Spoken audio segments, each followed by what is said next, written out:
Today we will see the new chapter, that is gravitation.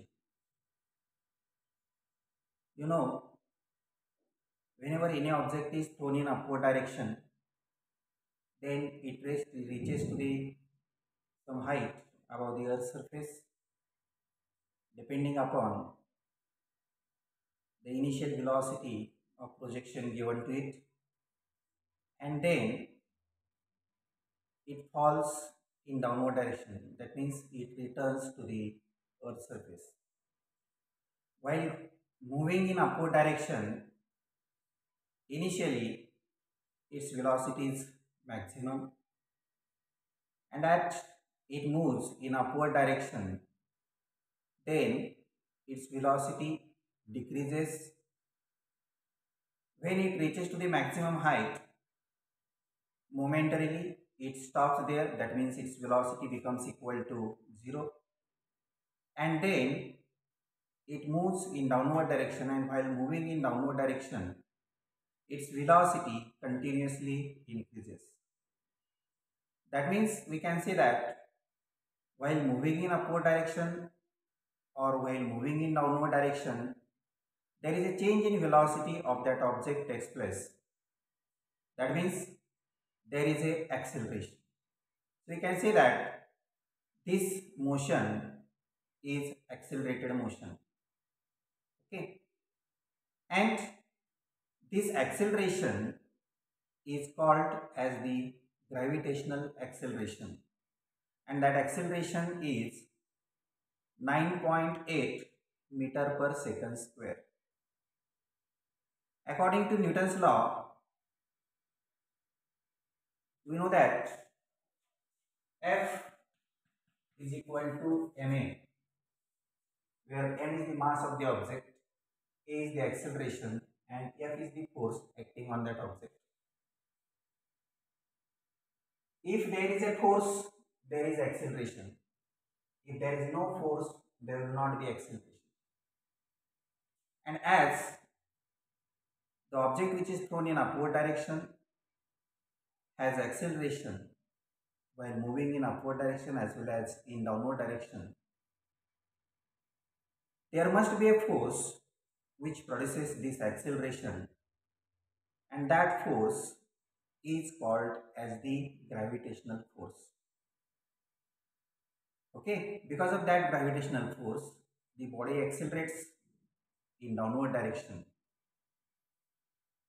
We know that we have to see here in this chapter the terms which are concerned with the gravitation, that is Newton's law of gravitation, gravitational acceleration, gravitation constant, gravitational potential, then change in acceleration due to gravity with height, that is altitude, due to shape of the earth, due to the rotation, the change in acceleration due to gravity with the depth. Then we have to see again, uh, in case of satellites, what is critical velocity, what is escape velocity, what is period of the satellite, etc. So, now going to first point, that is planetary motion. We know that every circular motion requires a force which is called as the centripetal force. When any object performs the circular motion, there must be a force which produces that circular motion or which is responsible for that circular motion.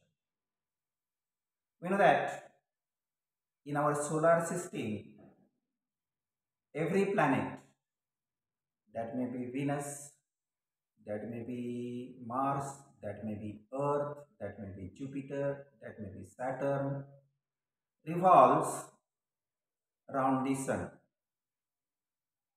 That means, in short, we can say that these satellites, or we can say that performs circular motion around the sun. Now, as these planets perform the circular motion around the sun, there must be a force which produces that circular motion, and the force which is necessary for the circular motion of the planet around the sun is a gravitational force. Now, this motion of the planets around the sun is governed by this gravitational force, and by many observations, the scientist Kepler has given 3 laws for that planetary motion. So we have to see the planetary motion, that is the laws for the planetary motion which is given by the Kepler's. So first we see the Kepler's laws.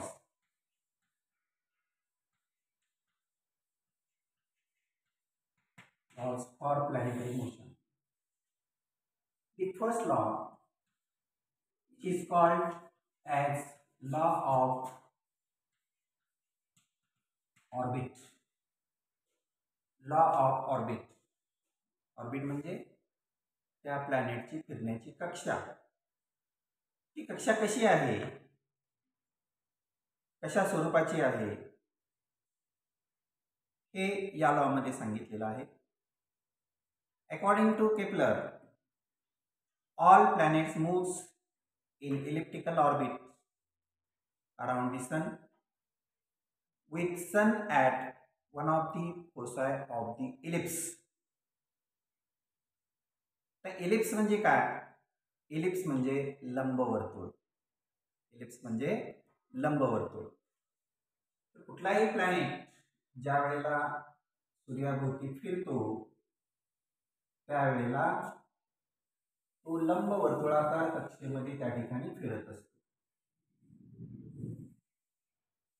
So this is the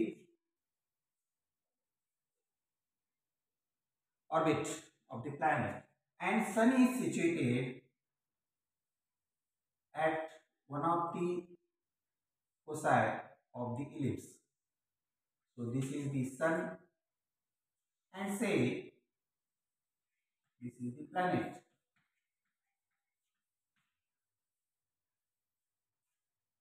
So according to the first Kepler's law, all planets, that may be Earth, Saturn, Jupiter, Venus, etc., all planets revolve around the sun in an elliptical orbit with sun at one of the foci of the ellipse.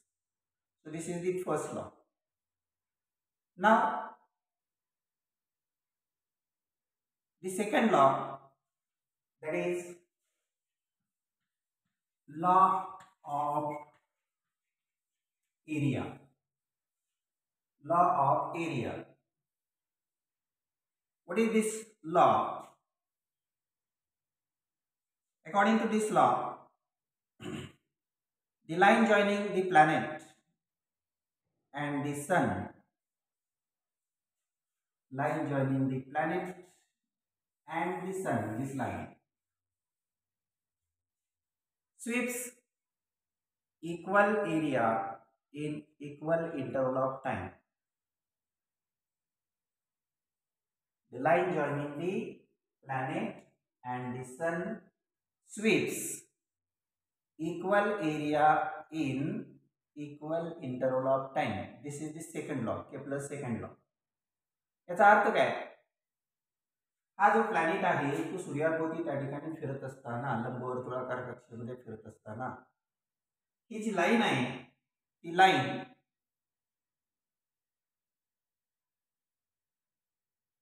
Equal interval of time, म्हणजे जो एक ठराविक आपण जर कालखंड घेतला constant, तर त्या कालखंडामध्ये प्रत्येक येणाऱ्या कालखंडामध्ये एक सारखाच एरिया त्या ठिकाणी स्वीप केला जातो, प्रेस केला जातो. फॉर एक्झाम्पल आपण या ठिकाणी घेऊया, काहीतरी त्याला कालावधी लागतोय फिरण्यासाठी, आपण एक दिवसाचा कालावधी घेऊया 24 आवर्स. 24 आवर्समध्ये समजा त्या ठिकाणी हा प्लॅनेट इथून इथपर्यंत आला, म्हणजे त्यानं जे एरिया जो स्वीप केलेला आहे तो एरिया हा एरिया त्या ठिकाणी स्वीप केला. ओके. पण जसं जसं हा प्लॅनेट इकडं यायला लागेल त्यावेळेला the distance of that planet and the sun decreases. सूर्य आणि तो प्लॅनेट याच्यामधलं अंतर त्या ठिकाणी कमी कमी कमी व्हायला लागेल. ओके. ते कमी होत असताना म्हणजे याचा अर्थ त्या ठिकाणी इक्वल एरिया जर यायचा असेल तर हा प्लॅनेट जो आहे तो प्लॅनेट त्या ठिकाणी इथं कुठेतरी यायला पाहिजे. ओके. म्हणजे हा एरिया आणि हा एरिया हे दोन्ही एरिया त्या ठिकाणी सारखे होतील. ओके. तिसऱ्या दिवसामध्ये आपण विचार केला तर परत हे जे अंतर आहे ते अंतर कमी होणार आहे, म्हणजे हा प्लॅनेट त्या ठिकाणी इथं कुठेतरी त्या ठिकाणी यायला पाहिजे, कारण परत अंतर हे त्या ठिकाणी कमी झालं. म्हणजे हा एरिया हा एरिया हा एरिया हा झाला. हा सुद्धा 1 डे मध्ये आपण समजूया, हा सुद्धा 1 डे आपण समजूया, हा सुद्धा 1 डे याच्यामध्ये त्या ठिकाणी समजूया. ओके. हा एरिया आणि हा एरिया त्या ठिकाणी सारखा झाला. परत आपण बघूया त्या ठिकाणी समजा परत या ठिकाणी हा प्लॅनेट इक्वल एरिया 4th डेला आपण म्हणलं तर 3rd डेला 4th डेला तो त्या प्लॅनेट या ठिकाणी इथं कुठेतरी यायला पाहिजे, म्हणजे परत हा एरिया आणि हा एरिया सारखा झाला. परत 5th डेला तो प्लॅनेट तिथे यायला पाहिजे. आता जसं जसं त्या ठिकाणी हा प्लॅनेट या बाजूला जाईल तसं परत त्याचं अंतर वाढणार आहे, आणि अंतर जर त्या ठिकाणी वाढलं तर आपल्या लक्षात येईल की हा जो प्लॅनेट आहे तो इथे असेल, त्याच्यानंतर काही वेळानंतर तो इथं असेल, काही वेळानंतर तो त्या ठिकाणी इथं असेल, काही वेळानंतर तो त्या ठिकाणी परत इथं असेल. ओके. याचा अर्थ लक्षात येतो की हा प्लॅनेट ज्या वेळेला या पॉइंट पासून इकडे यायला लागेल त्यावेळेला प्लॅनेट आणि सूर्य याच्यामधलं जे अंतर आहे ते अंतर त्या ठिकाणी कमी कमी होत जातं.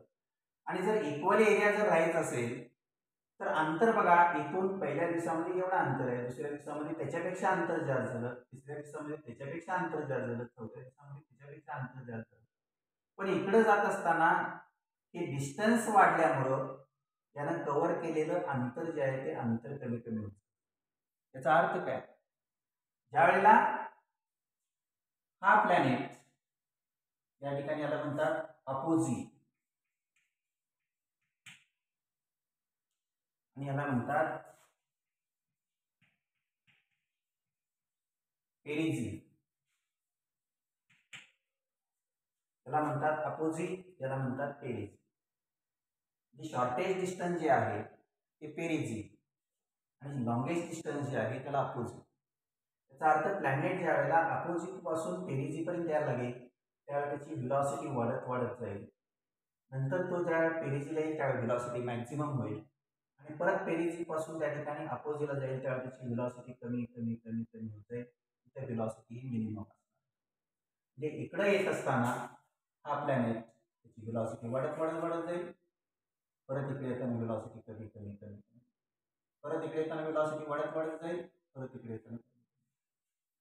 So this is, that means the angular momentum of this planet remains constant.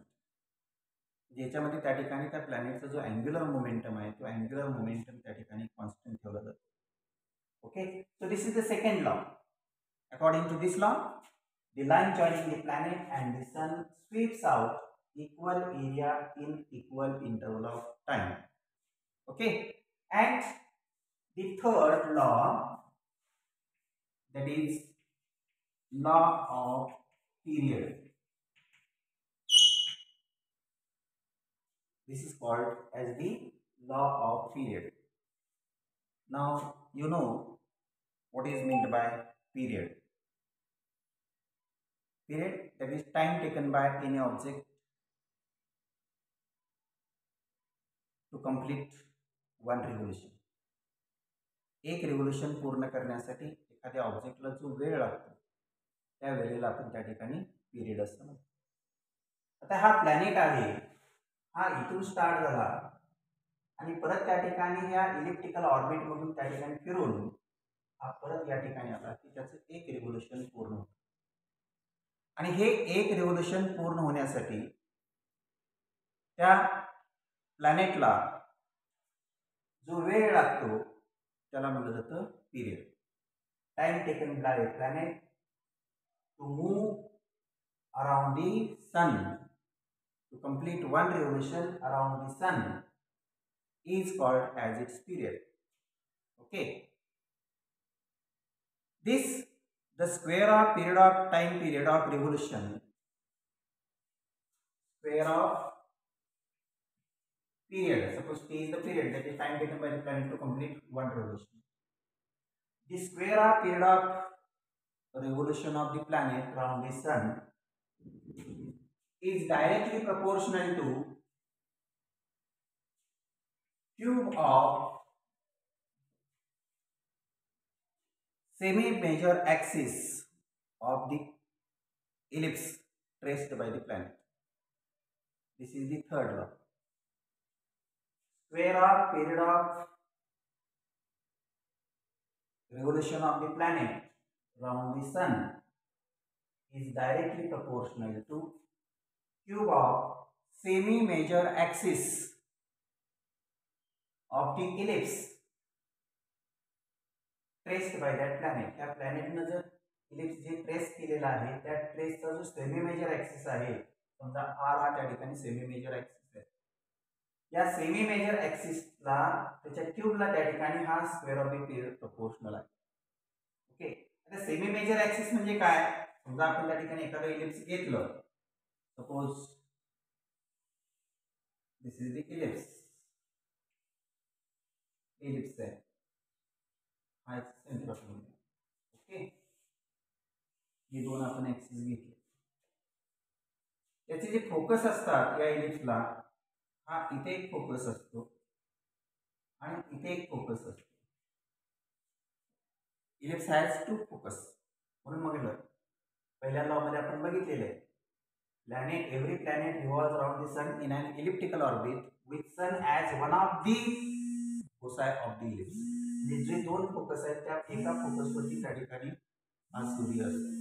Okay, hey focus आहे. त्याच्यानंतर समजा आपण म्हणलं हे ए आणि हे बी आणि हे सी आणि डी,